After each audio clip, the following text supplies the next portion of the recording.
শেখ হাসিনা পলায় যাওয়ার পর থেকে বাংলাদেশে কিছু কিছু বিপ্লবী গাজাইছে, সাহসী সন্তান গাজায় উঠছে।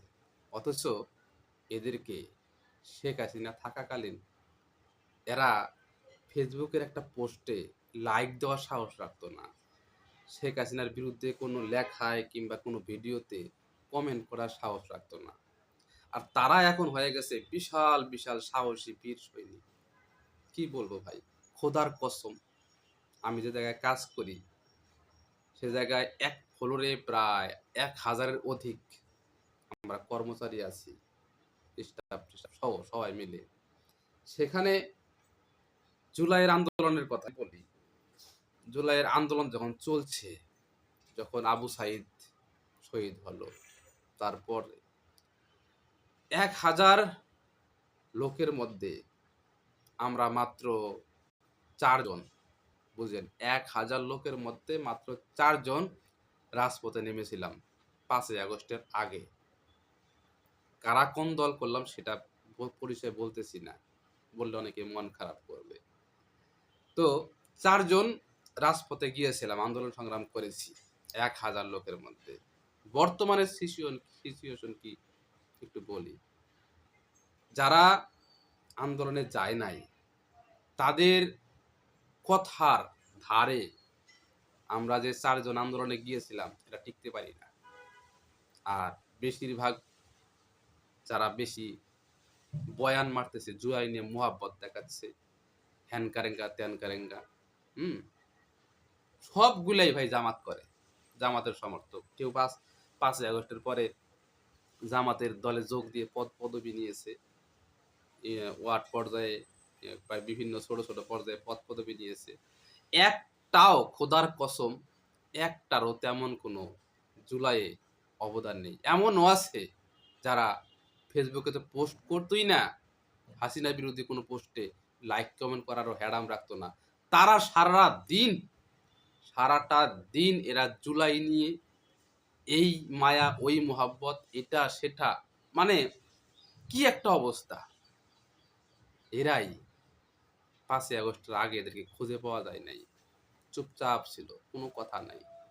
যদি হাসিনা এদেশে থাকতো এদের কিচ্ছু হইতো না, এদেরকে কেউ চিনতও না, জানতও না। অথচ হাসিনা থাকাকালীন যারা অবদান রেখেছে, যেরকম গণ অধিকার পরিষদের ছেলেরা, নুরুল হক নূর, তারপরে আরও যারা আছে, এরা যে অবদান রেখেছে, এদের মিছিলের এই এই দলের ছেলেদের মিছিলের শেষের ছেলেটার যে অবদান আছে, এই যে জামাতের যে লক্ষ লক্ষ কর্মী দেখেন না, এরা পুরো দল মিলিয়েও সেই অবদান নাই। অথচ এই ছেলেগুলোই এখন গণ অধিকার পরিষদের লোকদেরকে দালাল বলে। এই তোদের দালাল বলার যোগ্যতা আছে? ওরা যদি দালাল হয়ে থাকে বিএনপির পক্ষে কথা বলে, হাসিনা থাকাকালীনও এই গণ অধিকার পরিষদ বিএনপির পক্ষে ছিল। যদি এটা দালাল হয়ে থাকে তাহলে এটা ভালো, তারা বেইমানি করে নাই। বুঝতে পারলি কিনা? আর তোরা এই হাসিনা পলায়া যাওয়ার পর যেভাবে জুলাই নিয়ে কথা বলতেছো, মানে কি অবদানটা আছে তোমাদের? মানে খালি কলসি বাজে বেশি, তোমাদের তো অর্জন নাই কিছুই, গর্জন দিয়ে বোঝাই।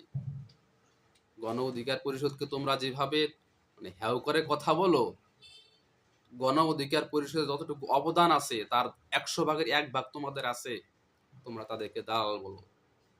হুম, মানুষকে ছোট করে কথা বলো না। ৫ তারিখের পরে একটা হুজুগ উঠছে, বিএনপিকে পচাইয়া একটা জনসমর্থন অর্জন করছো, এটাকে ধরে রাখো, কারো পিছে আঙ্গুল দিয়ে থাইকো না। বুঝতে পারলে কিনা? তোমরা এনসিপির সাথে জোট করছো, এটা দালালি না? এনসিপির লোকজন তোমাদেরকে রাজাকার বলে নাই?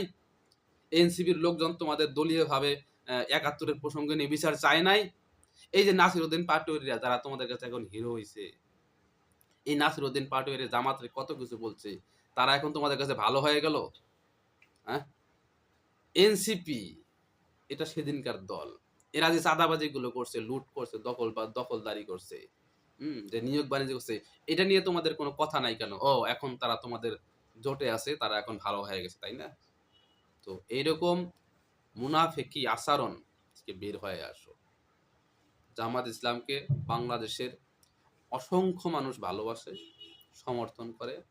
এটাকে ধইরা রাখো। তোমরা কে কি করছো আমাদের আশেপাশে আমরা দেখে অনুমান করতে পারি তোমরা কারা, তোমরা কতটুকু হ্যাডাম রাখো, কতটুকু বিপদের সময় দেশের পক্ষে ছিলা। এটা আমরা দেখেছি, স্বচক্ষে দেখেছি, আমাদেরকে শোনাইতে হবে না, বলতে হবে না। তো আমাদের চোখের সামনেই যারা এখন বড় বড় কথা বলতেছে তাদেরকে থামাইতে পারি না, হ্যাঁ, তাহলে সারা দেশের কি অবস্থা একবার চিন্তা করে দেখেন। এই হলো বাংলাদেশের জামাতের অবস্থা, খালি কলসি বাজে বেশি।